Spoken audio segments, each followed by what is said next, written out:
প্রাধান্য দেয় বাংলাদেশ, তাই সবার আগে বাংলাদেশ, এটি হচ্ছে বিএনপির স্লোগান। আগামীতে আপনারা বিএনপির পতাকা তলে ঐক্যবদ্ধ থাকবেন এবং আগামীতে একটি সুন্দর সুষ্ঠু নিরপেক্ষ নির্বাচনে সরকার ব্যবস্থা করবে। সেই নির্বাচনে আপনারা অংশগ্রহণ করে বাংলাদেশের পক্ষের শক্তিকে, জাতীয়তাবাদের শক্তিকে আপনারা ধানের শীষে নির্বাচিত করবেন।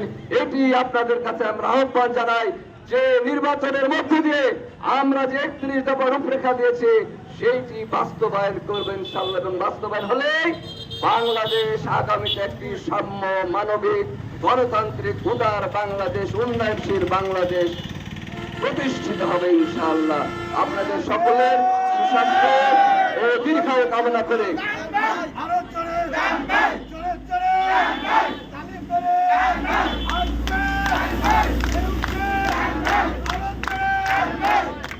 আপনাদের সকলকে আগামীতে বিএনপির পতাকা তলে ঐক্যবদ্ধ হওয়ার আহ্বান জানাচ্ছে এবং তারেক রহমানের পক্ষ থেকে আপনাদেরকে অভিনন্দন জানাচ্ছে। আপনারা দীর্ঘদিন বিএনপির সাথে থেকে আন্দোলন সংগ্রাম করেছেন, এই জন্য এই মৌগাছিবাসীকে আমরা অভিনন্দন জানাচ্ছি বিএনপির পক্ষ থেকে এবং তারেক রহমানের পক্ষ থেকে। আপনাদের সকলকে সকলের সুস্বাস্থ্য দীর্ঘায়ু কামনা করে আমি আমার বক্তব্য শেষ করছি। খোদা হাফেজ। বাংলাদেশ জিন্দাবাদ। ধন্যবাদ সকলকে। আসসালামু আলাইকুম। ধন্যবাদ।